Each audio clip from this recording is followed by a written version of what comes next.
तो नमस्कार दोस्तों, स्वागत है आपका हमारे इस चैनल पे। तो दोस्तों, आज के इस वीडियो में हम एसएससी सीजीएल 2025 का जो कि प्रैक्टिस सेट देखेंगे, जो कि आपका आधारित रहेगा 14 सितंबर यानी आज के थर्ड शिफ्ट पे। तो चलिए वीडियो को शुरू करते हैं बिना किसी देरी के। तो चलिए, पहला क्वेश्चन आपका है कि मुख्य प्रश्न आपका जो कि बन सकता है ट्रॉफी से।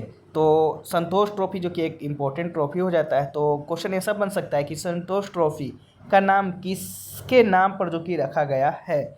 तो ऑप्शन में आपका महाराजा संतोष या त्रवणकर कोचिन राज जो कि दिया गया होगा, तो आपका राइट आंसर हो जाएगा। तो ऑप्शन नंबर ए जो कि आपका राइट आंसर हो जाएगा। वहीं देखेंगे कि इससे आपका संबंधित प्रश्न जो कि आपका एसएससी के दृष्टिकोण से कौन कौन सा जो कि बना सकता है। तो चलिए देख लेते हैं। दूसरा प्रश्न बन सकता है कि संतोष ट्रॉफी किस खेल से संबंधित है। तो आपका फुटबॉल से जो कि संबंधित है, तो ऑप्शन बी जो कि फुटबॉल राइट आंसर हो जाएगा।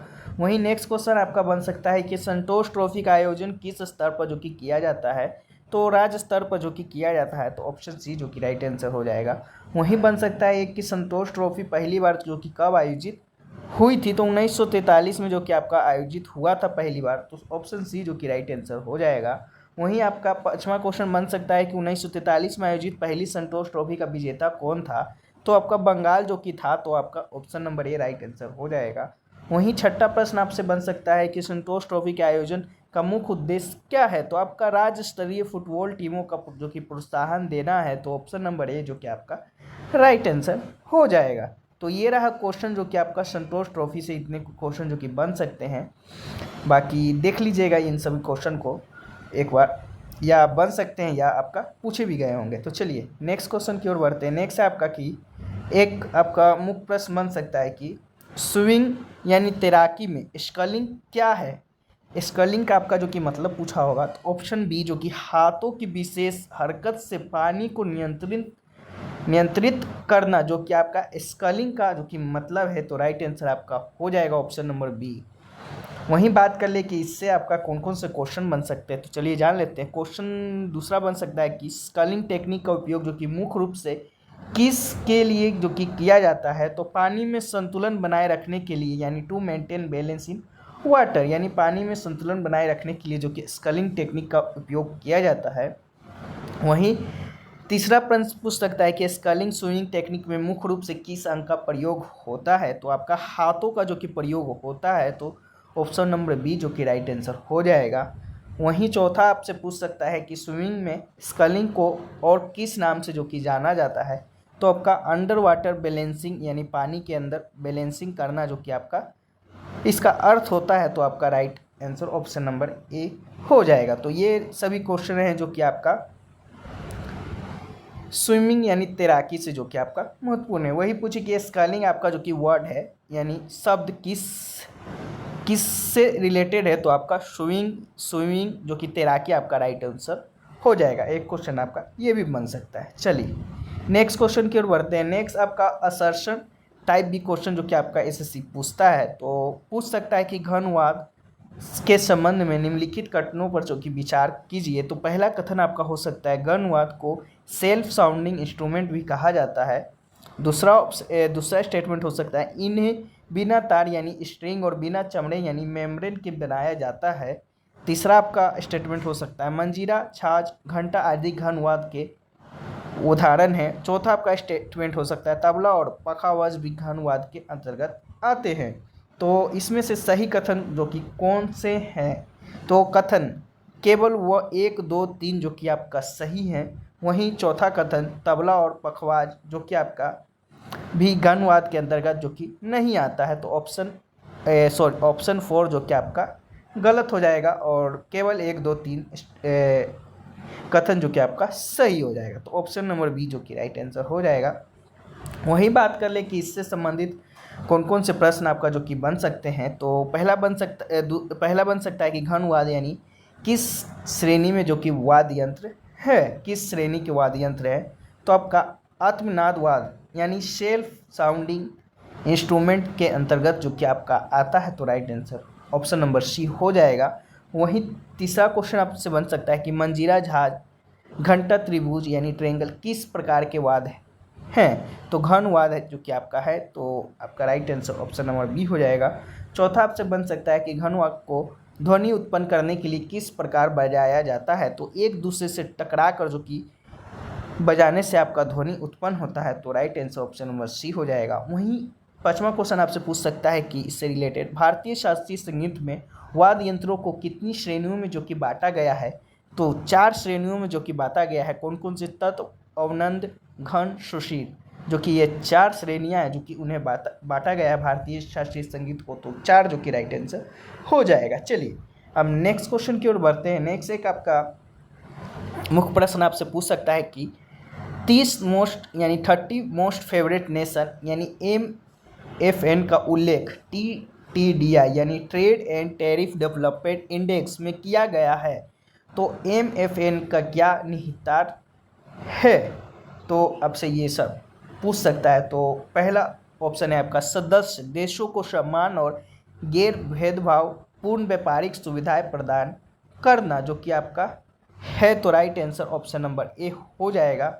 वहीं आपसे दूसरा प्रश्न जो कि इससे संबंधित पूछ सकता है कि मोस्ट फेवरेट नेशन यानी MFN शब्द का प्रयोग किस संगठन से जुड़ा हुआ है, तो आप WTO से जो कि जुड़ा हुआ है, तो ऑप्शन नंबर बी जो कि राइट आंसर हो जाएगा। वहीं आपसे तीसरा पूछ सकता है कि WTO के अंतर्गत MFN सिद्धांत का अर्थ क्या है, तो पहला ऑप्शन सभी देशों को समान व्यापारिक रियायतें देना, जो कि आपका है, तो ऑप्शन नंबर ए जो कि राइट आंसर हो जाएगा। चौथा प्रश्न आपसे पूछ सकता है इससे रिलेटेड कि MFN का प्रावधान किस अनुच्छेद के अंतर्गत जो कि आपका आता है, तो गेट अनुच्छेद 1 के तहत जो कि आपका आता है, तो राइट आंसर हो जाएगा ऑप्शन नंबर ए। वहीं आपका पूछ सकता है कि मोस्ट फेवरेट नेशन का प्रमुख उद्देश्य क्या है, तो इसका उद्देश्य जो कि आपका पूछ सकता है, तो अंतर्राष्ट्रीय व्यापार में समानता और पारदर्शिता लाना जो कि मुख्य उद्देश्य है, तो राइट आंसर हो जाएगा ऑप्शन नंबर बी। वहीं छठा क्वेश्चन आपसे पूछ सकता है कि भारत को MFN का दर्जा पाकिस्तान ने कब समाप्त किया, तो 2019 में जो कि समाप्त किया है, तो राइट आंसर आपका 2019 जो कि हो जाएगा ऑप्शन नंबर सी। तो इतने क्वेश्चन जो कि आपका इससे रिलेटेड क्वेश्चन से बन सकते हैं आगे आने वाले शिफ्टों में। चलिए नेक्स्ट है आपका कि मुख्य प्रश्न आपसे एक बन सकता है कि जनसंख्या संक्रमण यानी पॉपुलेशन ट्रांजिशन और प्रतिस्थापन स्तर रिप्लेसमेंट के बीच क्या संबंध है, तो ये दोनों के बीच जो कि संबंध भी पूछ सकता है आपसे। तो पहला स्टेटमेंट है कि जब जन्म दर यानी बर्थ रेट और मृत्यु दर यानी डेथ रेट दोनों उच्च होती है, तो रिप्लेसमेंट लेवल स्थिर रहता है। वहीं दूसरा स्टेटमेंट है कि जब जन्म दर घटकर मृत्यु दर के बराबर पहुंच जाती है और प्रजनन दर लगभग 2.1 होती है, तब रिप्लेसमेंट लेवल प्राप्त होता है। तो सेकेंड स्टेटमेंट आपका ये है। वहीं थर्ड स्टेटमेंट है आपका जनसंख्या संक्रमण का रिप्लेसमेंट लेवल से कोई संबंध नहीं है। फोर्थ स्टेटमेंट आपका रिप्लेसमेंट लेवल केवल विकसित देशों में पाया जाता है। तो ये तीनों ऑप्शन आपका ACD जो कि आपका गलत है। वहीं आपका ऑप्शन नंबर बी जब जन्म दर घटकर मृत्यु दर के बराबर पहुंच जाती है और प्रजनन दर लगभग 2.1 होती है, तब रिप्लेसमेंट लेवल प्राप्त होता है। तो ये ऑप्शन जो कि आपका राइट आंसर हो जाएगा। तो ऑप्शन नंबर बी जो कि आपका राइट आंसर हो जाएगा, दोनों के संबंध को स्थापित करता है। चलिए नेक्स्ट क्वेश्चन की ओर बढ़ते हैं। नेक्स्ट इससे रिलेटेड आपसे पूछ सकता है कि रिप्लेसमेंट लेवल फर्टिलिटी रेट का मान समानता कितना मान होता है, तो 2.1 जो कि आपका होता है इसका रेशियो, इसका मान, तो आपका राइट आंसर 2.1 हो जाएगा। चलिए नेक्स्ट क्वेश्चन आपसे पूछ सकता है कि तीसरा कि जनसंख्या संक्रमण सिद्धांत यानी डेमोग्राफिक ट्रांजिशन थ्योरी को कितने चरणों में जो कि बांटा गया है, तो 4 चरणों में जो कि बांटा गया है, तो 4 जो कि आपका right answer option number B हो जाएगा। नेक्स्ट क्वेश्चन आपसे पूछ सकता है कि किस चरण में जनसंख्या वृद्धि दर सबसे अधिक होती है, तो द्वितीय चरण का जो कि आपका हुआ, तो इसमें आपका जो कि सबसे अधिक है, तो आपका ऑप्शन नंबर बी जो कि राइट आंसर हो जाएगा।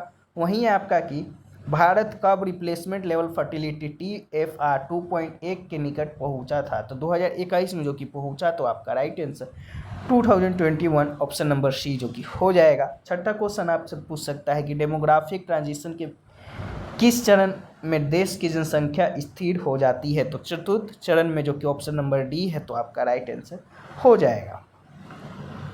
चलिए नेक्स्ट क्वेश्चन की ओर बढ़ते हैं। नेक्स्ट एक क्वेश्चन आपसे पूछ सकता है कि हर्मिका क्या है। तो हर्मिका से रिलेटेड जो कि आपका बहुत से क्वेश्चन बनता है, तो चलिए जान लेते हैं। पहला ऑप्शन है कि स्तूप का वह भाग जहां बुद्ध की अस्थियां रखी जाती है। दूसरा है स्तूप का आधार मंच यानी बेस प्लेटफॉर्म। तीसरा है आपका स्तूप के शीर्ष पर बनी छोटी रेलिंग जैसी संरचना। चौथा है आपका प्रवेश द्वार यानी गेटवे। तो ऑप्शन नंबर सी, स्तूप के शीर्ष पर बनी छोटी रेलिंग जैसी संरचना को जो कि हर्मिका कहा जाता है। तो आपका ऑप्शन नंबर सी जो कि इसका राइट आंसर हो जाएगा। किसी भी प्रकार से पूछे आपका क्वेश्चन या पूछे स्तूप के शीर्ष पर बनी छोटी रेलिंग जैसी संरचना को क्या कहा जाता है, तो ऑप्शन में अगर आपका हर्मिका दिया गया होगा तो हर्मिका आपका राइट आंसर हो जाएगा। किसी भी प्रकार पूछे तो आपका देख लीजिएगा, आपका यही दोनों जो कि आपका आंसर होने वाला है। चलिए नेक्स्ट इससे रिलेटेड क्वेश्चन को जान लेते हैं। सेकंड क्वेश्चन आपका बन सकता है कि हर्मिका किस वस्तुकला से संबंधित है। तो स्तूप वस्तुकला से जो कि संबंधित है, तो आपका right answer option number B हो जाएगा। वहीं तीसरा क्वेश्चन आपका बन सकता है कि हर्मिका का आकार प्राय कैसा होता है। तो वर्गाकार जो कि आपका होता है, ऑप्शन नंबर ए, तो राइट आंसर आपका हो जाएगा। नेक्स्ट आपका क्वेश्चन बन सकता है कि हर्मिका के ऊपर समानता क्या स्थापित किया जाता है। तो आपका छात्रावली यानी छत्र जो कि आपका स्थापित किया जाता है, तो right answer option number C हो जाएगा। नेक्स्ट क्वेश्चन आपसे पूछ सकता है इससे रिलेटेड कि स्तूप का कौन सा भाग जो कि बुद्ध के ज्ञान और मोक्ष का प्रतीक माना जाता है। तो हर्मिका जो कि आपका राइट आंसर हो जाएगा, ऑप्शन नंबर बी। चलिए नेक्स्ट क्वेश्चन आपसे पूछ सकता है कि भारत में सबसे प्राचीन और प्रसिद्ध हर्मिका किस स्तूप पर पाई जाती है। तो सांची स्तूप पे जो कि पाया जाता है, तो ऑप्शन नंबर ए जो कि आपका राइट आंसर हो जाएगा। चलिए नेक्स्ट क्वेश्चन है आपका कि मुख्य प्रश्न आपसे एक बन सकता है कि भारतीय संविधान का अनुच्छेद 262 यानी आर्टिकल 262 किससे संबंधित है। तो ऑप्शन नंबर बी, अंतर्राज्यीय नदी जल विवाद से जो कि आपका संबंधित है, तो राइट आंसर आपका हो जाएगा। वहीं इससे संबंधित प्रश्न की ओर देख लेते हैं। तो अनुच्छेद 262 के अंतर्गत संसद को क्या शक्ति दी गई है, तो ये भी एक क्वेश्चन जो कि आपका बन सकता है। तो अंतर्राज्यीय नदी जल विवाद का निर्णय करना जो कि आपका शक्ति दिया जाता है, तो आपका ऑप्शन नंबर सी जो कि राइट आंसर हो जाएगा। नेक्स्ट क्वेश्चन आपसे पूछ सकता है कि अनुच्छेद 262 के अंतर्गत बनाए गए अधिनियम का नाम क्या है। तो नदी जल विवाद अधिनियम 1956 जो कि आपका एक अधिनियम है बनाया गया है, तो ऑप्शन नंबर बी जो कि राइट आंसर हो जाएगा। नेक्स्ट आपसे क्वेश्चन पूछ सकता है कि नदी जल विवाद अधिनियम 1956 के अंतर्गत विवादों को सुलझाने के लिए क्या प्रावधान है। तो न्यायाधिकरण यानी ट्रिब्यूनल जो कि एक प्रावधान है, तो आपका right answer option number C हो जाएगा। वहीं आप चलिए एक क्वेश्चन आपसे नेक्स्ट क्वेश्चन पूछ सकता है कि अब तक भारत में सबसे अधिक बार किस नदी का जल विवाद हुआ है। तो कावेरी नदी का जो कि आपका सबसे ज़्यादा जल विवाद हुआ है, तो कावेरी नदी ऑप्शन नंबर बी जो कि राइट आंसर हो जाएगा। एक क्वेश्चन और पूछ सकता है कि भारत का पहला नदी जल विवाद न्यायाधिकरण किस नदी से संबंधित था। तो गोदावरी नदी से जो कि संबंधित था, तो ऑप्शन नंबर ए जो कि आपका राइट आंसर हो जाएगा। तो ये क्वेश्चन जो कि आपका बन सकता है आपका। चलिए नेक्स्ट क्वेश्चन की ओर बढ़ते हैं। नेक्स्ट है आपका कि एसर्शन रीजन से जो कि क्वेश्चन आपका बहुत से बनते हैं। तो एक क्वेश्चन और है कि निम्नलिखित कथनों पर विचार कीजिए। कथन एक आपका है कि नेशनल सिंगल विंडो सिस्टम यानी NSWS को भारत सरकार ने व्यापार यानी बिजनेस को शीघ्र मंजूरी फास्ट क्लियरेंस देने हेतु प्रारंभ किया। वहीं कथन दूसरा आपका हो सकता है कि स्टेटमेंट बी, यह विभिन्न मंत्रालयों के अधीन कार्य करता है। तो अब नीचे दिए गए विकल्पों में सही उत्तर चुनिए। तो ऑप्शन नंबर बी, कथन ए और कथन बी दोनों जो कि सही हैं, लेकिन बी जो कि ए की व्याख्या नहीं करता है। तो ऑप्शन नंबर बी जो कि आपका राइट आंसर हो जाएगा, जो कि कथन ए कथन बी दोनों सही है, पर आपका दोनों जो कि एक दूसरे की व्याख्या नहीं करता है। तो आपका right answer option number B हो जाएगा। चलिए NSWS से जो कि क्वेश्चन बनते हैं, तो उनको भी देख लेते हैं। तो कि दूसरा क्वेश्चन आपका बन सकता है कि नेशनल सिंगल विंडो सिस्टम की शुरुआत किस वर्ष हुई थी। तो 2021 में जो कि आपका शुरुआत हुआ है, तो ऑप्शन नंबर सी जो कि राइट आंसर हो जाएगा 2021। नेक्स्ट है कि NSWS का मुख्य उद्देश्य आपसे पूछ सकता है, तो औद्योगिक इकाइयों की शीघ्र मंजूरी देना जो कि आपका इसका मुख्य उद्देश्य है, तो ऑप्शन नंबर बी जो कि आपका राइट आंसर हो जाएगा। नेक्स्ट एक क्वेश्चन आपसे पूछ सकता है कि NSWS का संचालन किसके अधीन होता है, तो आपका वाणिज्य और उद्योग मंत्रालय यानी ministry of commerce and industry के अंतर्गत जो कि अधीन होता है, तो आपका option number A right answer हो जाएगा। नेक्स्ट क्वेश्चन आपका बन सकता है कि NSWS किस प्रकार की सुविधा उपलब्ध कराता है, तो सिंगल डिजिटल प्लेटफॉर्म पर सभी व्यापारिक मंजूरियाँ जो कि आपका उपलब्ध करवाता है, तो ऑप्शन नंबर ए जो कि राइट आंसर हो जाएगा। नेक्स्ट क्वेश्चन आपका बन सकता है कि ease of doing business ranking किस संस्था द्वारा जो कि जारी की जाती है, तो वर्ल्ड बैंक द्वारा जो कि जारी किया जाता है, तो आपका राइट आंसर वर्ल्ड बैंक हो जाएगा। ये हालांकि ये सभी क्वेश्चन से जो कि थोड़ा अलग हो जाता है, पर इसको भी देख लीजिएगा, क्या पता पूछ दे। चलिए नेक्स्ट एक क्वेश्चन है कि मुख्य प्रश्न आपका बन सकता है कि भारतीय दंड संहिता BNS धारा 112 के अंतर्गत निम्नलिखित में से कौन सा एक लघु संगठित अपराध यानी PT ऑर्गेनाइज क्राइम माना जाता है, तो ऑप्शन में आपका हत्या यानी मर्डर, सेकेंड ऑप्शन में आतंकवादी कृत्य यानी टेररिस्ट एक्ट, गिरोह द्वारा चोरी जो कि थेफ्ट बाय अ गैंग, जो कि आपका एक ऑप्शन दिया गया होगा, तो राइट आंसर आपका हो जाएगा गिरोह द्वारा चोरी, जो कि आपका इसे अपराध जो कि संगठित अपराध एक लघु संगठित अपराध यानी PT ऑर्गेनाइज क्राइम जो कि माना जाता है गिरोह द्वारा चोरी, तो ऑप्शन नंबर 3 जो कि राइट आंसर हो जाएगा। इससे चलिए BNS से जितने भी प्रश्न आपका जो कि बनते हैं, तो चलिए देख लेते हैं। सेकेंड प्रश्न है कि भारतीय न्याय संहिता BNS की किस वर्ष जो कि लागू हुआ था, तो 2024 में जो कि आपका लागू हुआ है, तो 2024 जो कि राइट आंसर हो जाएगा। तीसरा प्रश्न आपसे पूछ सकता है कि भारतीय न्याय संहिता BNS ने किस अधिनियम की जगह ली, तो IPC 1860 की जगह जो कि लिया है, तो आपका राइट आंसर हो जाएगा। वहीं आपसे चौथा प्रश्न पूछ सकता है कि धारा 112 BNS मुक्त किससे संबंधित है, तो लघु संगठित अपराध से जो कि संबंधित है, तो आपका ऑप्शन नंबर बी जो कि राइट आंसर हो जाएगा। नेक्स्ट क्वेश्चन आपसे पूछ सकता है कि निम्नलिखित में से कौन सा अपराध जो कि PT ऑर्गेनाइज क्राइम की श्रेणी में जो कि आता है, तो जेब काटना जो कि पिक पॉकेटिंग जो कि एक अपराध आपका जो कि श्रेणी में आता है ऑप्शन के अनुसार, तो देख लीजिएगा आपका राइट आंसर हो जाएगा। नेक्स्ट क्वेश्चन है आपका कि BNSS और BSA क्रमशः किन किन पुराने कानूनों का स्थान लेते हैं, तो BNS जो कि IPC, वहीं BNSS जो कि CRPC, वहीं BSA जो कि इंडियन एविडेंस एक्ट का जो कि आपका स्थान लेता है। पहले आपका ये था, पर आप बाद में चलकर आपका ये इनके स्थान पे ये जो कि आ गया है, तो आपका right answer option number A जो कि हो जाएगा। किसी भी प्रकार से आपका ये क्वेश्चन पूछे तो फैक्ट्स जान लीजिए, बाकी आंसर आप लोग कर सकते हैं। चलिए नेक्स्ट है आपका कि एक प्रश्न पूछ सकता है कि किसी विधेयक बिल को धन विधेयक मनी बिल है या नहीं, यह निर्णय कौन करता है, तो ऑप्शन नंबर ए लोकसभा अध्यक्ष जो कि आपका करता है, तो राइट आंसर आपका लोकसभा अध्यक्ष ऑप्शन नंबर ए हो जाएगा। इससे संबंधित आपका मनी बिल से क्या क्या क्वेश्चन बन सकते हैं, चलिए देख लेते हैं। सेकंड क्वेश्चन बन सकता है कि धन विधेयक यानी मनी बिल केवल कहाँ प्रस्तुत किया जा सकता है, तो लोकसभा में जो कि प्रस्तुत किया जा सकता है केवल, तो राइट आंसर आपका लोकसभा ऑप्शन नंबर बी हो जाएगा।